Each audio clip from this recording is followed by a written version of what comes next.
Welcome back to another MobileSentrix tips and tricks. My name is Derek, and today I'm going to be showing you a repair that I've talked about in a previous video, and that is how to remove the non-genuine display message that pops up when replacing the screen. The phone that I'm going to be working on is an iPhone 13 Pro Max that previously required a full housing swap along with a new display. And at the filming of this video, I didn't have a way to transfer True Tone because the programmers that I had access to didn't cover the 13 Pro Max. Towards the end of the video, I'm going to be going over in detail why part of what I did in the video didn't work and what the solution is for it. This is a longer video than normal, but I cover everything that you need to know about how to transfer the display IC to remove that message and more on True Tone. Let's get into the video.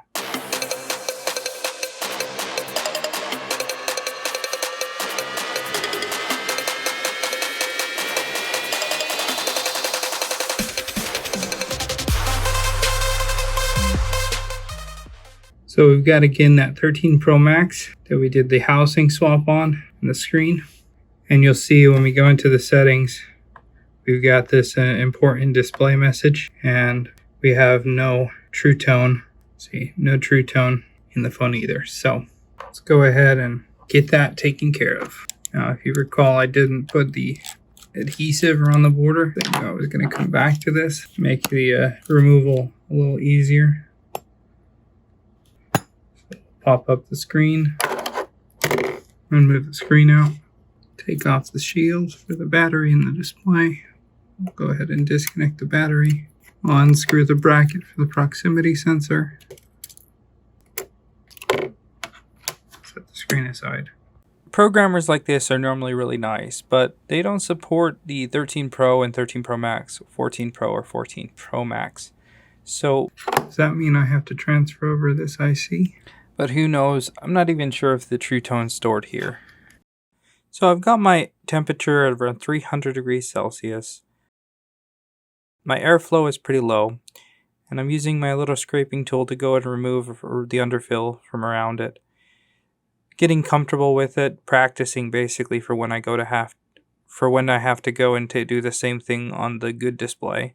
We'll pull off that IC, where I really have no idea if it actually stores True Tone.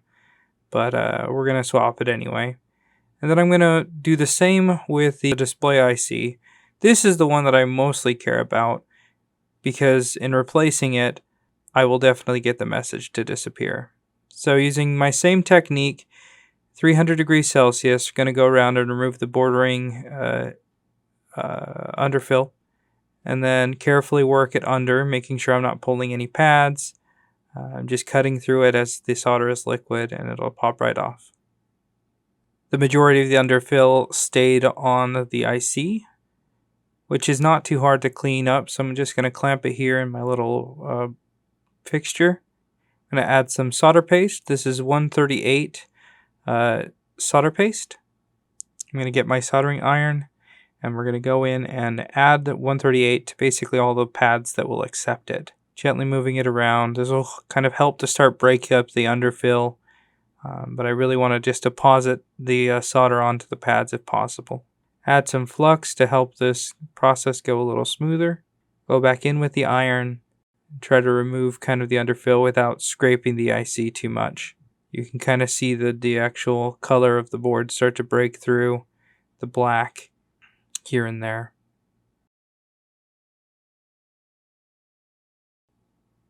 Now I'm going to take my wick, and this will really break up any more of the underfill, and it'll also suck up the factory solder and the 138 solder.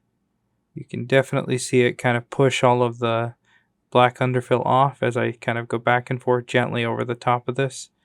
And now it's exposing all of the pads that were oxidized and below the underfill.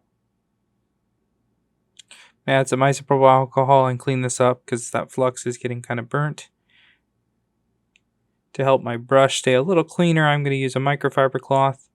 Help kind of absorb some of that with some isopropyl alcohol and some scrubbing. We go in and add some flux and some more solder paste. And this will really help bring back to life all of the solder pads that are oxidized as we go over them, and it'll also kind of break up the flux that I'm trying to get off.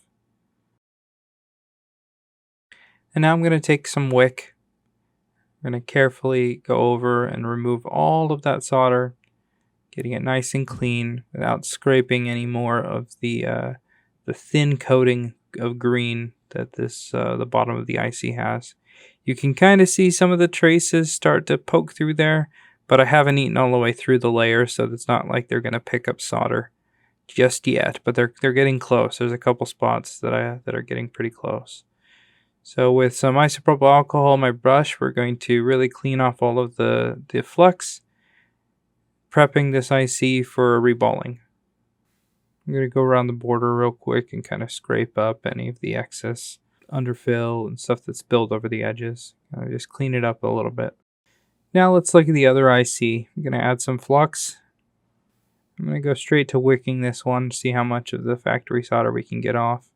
You can see it's absorbing quite a bit of it. Not all of it, but most of it. It's coming up and through. It's definitely not breaking through the underfill that much. I'm just going to clean off some of that burnt flux there. Come back in with some more flux. And some solder paste. Again, this is only 138 solder paste. And now we're going to use it to kind of help break up the underfill and get those pads nice and tinned. And I'm really not scraping hard, but I can definitely feel the underfill and kind of push through it and break it up without scraping the surface of the IC. You can see me kind of push it away. The heat from the iron paired with that tip kind of really helps break it up.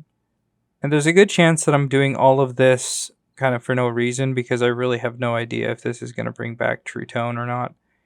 But there doesn't seem to be a solution yet in the industry, so I might be doing this as a waste of time, but we won't know unless we try. Now that I've broken up all of the underfill, I'm going to go ahead and get this kind of cleaned up. Add some isopropyl alcohol and brush, really brush away any of the gunk there. Now let's go back and remove all of the solder, so I'll add some flux. Get out our wick. And let's pull off all of that solder. Now let's just give it one last cleaning before moving on to reballing it. For reballing, I'm going to be using this. This is the iPhone 10 through 14 Pro Max display IC reballing platform. It's really nice because it's got a magnet that kind of pulls the stencils down. What we'll do is we'll stick this on and we'll go and get them reballed. I'm going to put our stencil over the top and it'll kind of snap down with those magnets and hold itself into position. You can make small adjustments to really kind of dial it in, but now it's going to hold itself in place, which is kind of nice. I'm going to take my solder paste. I've dried it off on a microfiber cloth, getting rid of some of that flux, make it a little easier to work with. We're going to kind of smear it into those holes, trying to get as even of a spread as possible throughout the stencil. I'm going to come in with my heat gun. Got it set at about 300 degrees Celsius, which is typically where I like to stay for the majority of this repair. And we'll slowly heat up basically heating up the stencil so that the solder starts to form the solder balls, and we'll move across it just like that. Now we can lift the stencil up. I'm going to go back in with the gun real quick and give it one more flow. Get those solder balls to center themselves, just like that. Now let's take a look at this other IC. Let me see if I can find a stencil that's compatible with this ball grid array sizing and spacing. That's not going to work. Nope. Next stencil. This is the biggest one on this stencil, I think. Yeah, none of these are gonna work. Shoot. Let's try another stencil. Nope. Nope. Nothing here looks like it's going to work. Nope. Another one. And another. Maybe this one. Nope. Nope. This one kind of looks like it might line up, but it's definitely not the right count. And I've checked basically every stencil at this point that I have for this, so we're going to have to kind of do it the long and tedious way. So I'm just going to create solder balls that we're going to have to place individually on this IC.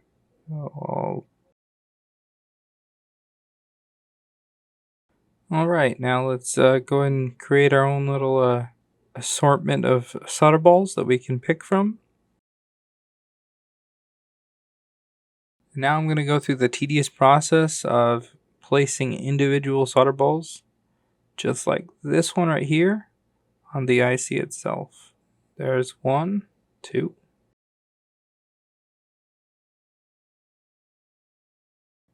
And the last 2. There's 1 left. And we're done. Now for the part that I've dreaded the most, let's flow these all on without the solder balls running all over each other. Oh, and we got 2 that are wanting to stick together. Let's go and separate those. This is going to be the hard part, keeping them apart. Let's see if we can get it to stay. I'm going to set this one aside for later. And let's go back to warming this up, see if we can get them to start to settle without more of them wanting to stick together. Nice and slowly warming it up. Oh, another 2 kiss over here. Let's separate those 2. And let's go back in with the heat. Basically using indirect heat right now, not directly onto the IC, but really heating up the platform, and it's going to heat the IC up. And now they're all starting to suck onto their little pads. Let's move some of these guys back into position. Go on the other side and let's heat it from this direction. Indirect heat, and they're starting to pop into place. Good. Let's go back to the other side, do the same thing again. Almost all of them. There we go. Let's put back the last straggler here and heat it up. There we go. That top corner is looking a little dry, so let's add some flux. Get some more heat on it. And there we go. Nicely reballed. Alright, so we need to isolate the ICs from the back of the display so we don't burn it. So I'm just going to add some isopropyl alcohol to the flex cable here. I'm going to put it on a heat plate. Carefully lift up the flex cable, taking my time.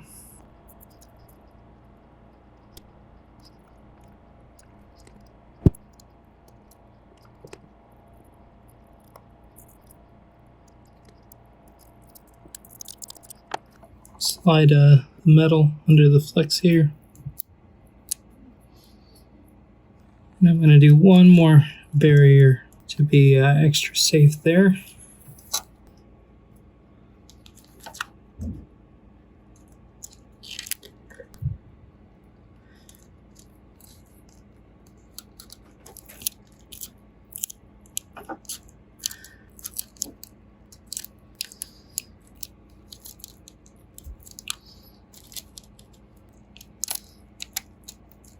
Now I've isolated the chips for making for much easier removal without damaging the display.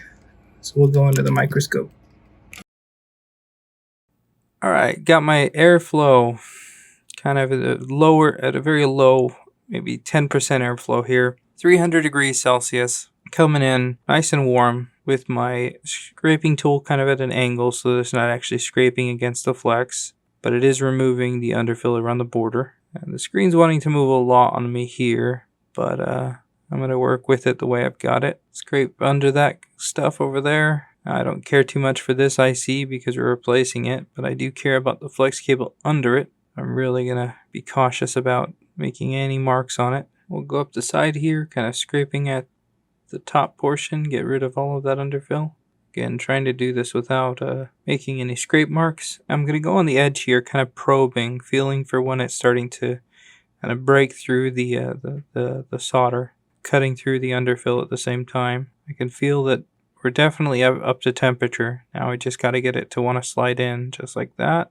We're just going to keep sliding it across, keeping that heat nice and on there. We should get it to pop away any second now. The underfill's really holding on to it. And there it is. You can see here, the underfill basically all came off, leaving me with basically just a bare flex cable. Alright, let's do the same thing with the IC here. Come in with 300. Might have to increase the temperature just a little bit, but I'm not really going to go above 320, 330. The heat's going to get sucked away a little quicker here in the middle of the flex, but We're going to go along the edge and really scrape up the underfill without scraping the flex.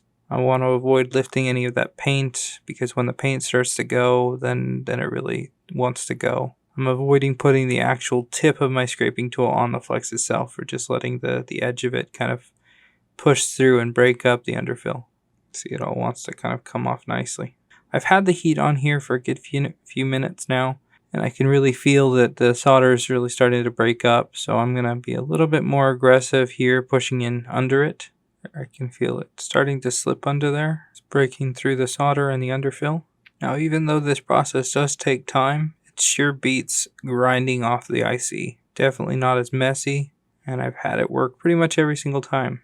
There, it's finally starting to let me through. So I'm just going to keep the heat on there, and we're going to kind of push it through. It might feel like you're kind of brute forcing it, but it's kind of what has to happen anyway, because that underfill really likes to hold on to it. Coming in nice and flat, so I'm not scraping anything. And we're going to go around and push it all off one side, like that. And then we'll come over to the other side. We're going to push through this way, and it should just pop right off. And there it goes. And again, you can see the majority of the underfill is not on the flex cable. Alright, I've removed basically the majority of the protectors. We still have the metal between the flex cable and the display. And I'm going to come in with a low airflow, 300 degrees Celsius, and we're going to carefully scrape off the remaining underfill. Just like this. There's really not a whole lot left. Just a little bit around the border, a little bit here in the middle. You can see all of these pads that are really oxidized.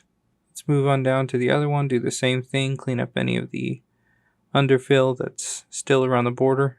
Really not a whole lot. There's a little here. This side's pretty clear. This side's more like residue. It's good. And you can see the flex cable is pretty much intact. We're going to add some flux here. And add some solder paste to really make sure these solder pads get tinned nice and properly. And we'll just keep going over them, really making sure all of them are nice and tinned. We're going to be removing all of the solder, but I want to make sure they're all free of oxidation.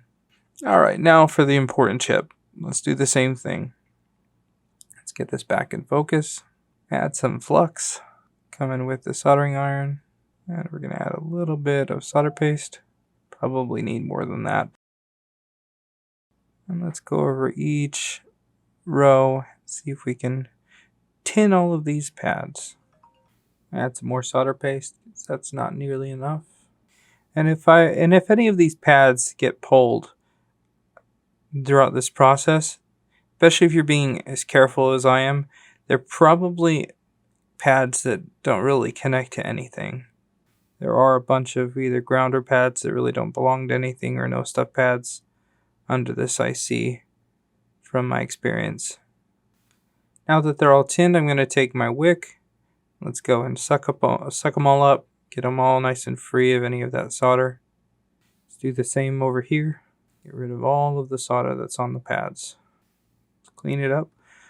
Some isopropyl alcohol, cleaner and wipe, brush. Let's do the same over here. Get rid of as much of the flux as we can, if not all of it. Oh, and it looks like I'm missing a pad. Given that it came off while brushing, I'm sure that it's not important. Alright, let's add some flux. And I'm just going to smear it around with my finger. That looks good. Line up the IC with a dot in the top left there. Come in with a low to middle range airflow at 300 degrees Celsius. Slowly work it around. We're going to see it kind of snap into place. A little bit of movement there. There it goes. There, it snaps into place. So what I like to do is add a little bit more flux around the border. Give it one more float and then a tap. Now here we go. We're going to heat it up, heat it up, heat it up. Got the heat directed away from the flex cable, by the way. It's going up towards the screen. And there's the tap on that side. I like to tap it over here. Well, a little tap. Should be good. All right. Let's let that cool down while we move over to the other IC. Add some flux. Smear it around. And again, I have no idea if this is going to bring back True Tone, but it's worth a shot, seeing as there isn't really a solution that I know of in the industry. I'm going to pause the video here for a second, because at the time I didn't have access to this. This is a new attachment that does cover the 13 Pro, 13 Pro Max, 14 Pro, and 14 Pro Max. So True Tone is transferable with a programmer now. Back to the video. Let's line up the IC. Dot goes in the top left, just like the other one. Let's move it into place. That looks good. And let's warm it up. Same temperature. There we go, snapped into place. A lot faster than the other one. Add a little bit of flux on the side here. It'll kind of seep under. There, you can see it kind of creep all the way to the other side. Nice little tap here. Another tap. That's good. All right, so let's go ahead and test it and see if this now works, or if it still works. Connect up the proximity sensor. We'll connect the display. Connect up the battery, and let's turn it on. Apple logo, that's good. All right. Put in the passcode.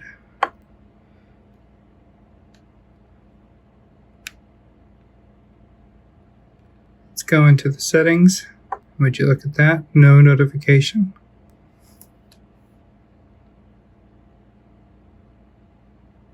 That's a bummer. I mean, I'm glad that the message is gone. I was hoping True Tone would come back. Let me go reflow it one more time, maybe, because I'm assuming that's where True Tone is stored, but I could be wrong. So let me go try to refloat that one more time, and we'll try it again. All right, let's turn it back on one more time. See if we, after reflow, get True Tone back. I doubt it. I can't find anyone online being able to restore it. All the other models, you know, it would work. The programmers, you know, they can do that. So let's try it again. I wonder if a reset would do it, but I mean, for the at least the notification isn't there. No display notification. So I'd say that's a win. Let me know in the comments below. We'll put the brackets back and we'll close it up. Whenever a display is replaced on an iPhone, one of the features that is potentially lost is True Tone. Here on the iPhone X, True Tone is located here on this flex cable. Same for the XR, the XS, and XS Max. You can kind of see a pattern here forming with the iPhone 11, 11 Pro, 11 Pro Max. But here, things switch up with the iPhone 12, 12 Pro. No longer is it in this IC, but it's on the flex cable itself. And then it disappears under the bracket for the 12 mini, 12 Pro Max, 13, 13 mini, 13 Pro, and 13 Pro Max, as well as the 14, 14 Plus, 14 Pro, and 14 Pro Max. The display IC that's located here on the flex will vary a little bit in the newer models, but the majority of the time it sits here kind of dead center on the flex. I used to transfer this IC over on the displays, so that's why I was under the impression that on this display I could pull off this IC, given that they're always in this bottom corner, and recover True Tone somehow. But unbeknownst to me, it's under the bracket here. That's why even if you remove this IC, you can still read the True Tone off of this flex. You just can't damage the flex in the process. To recap what we've learned in this video, don't waste your time with the IC that's on the side of the display. It has nothing to do with True Tone or the display message. Focus on the display IC, get a programmer so that you can transfer True Tone without having to do any additional solder work. At least hopefully you've learned how to remove and replace the display IC using a hot air rework station and a soldering iron on an iPhone display. There are other ways to do this repair. If you have your own tips and tricks, leave them in the comments below. Like and subscribe if you haven't already for videos like this in the future. Thanks a ton for watching. We'll see you in the next video.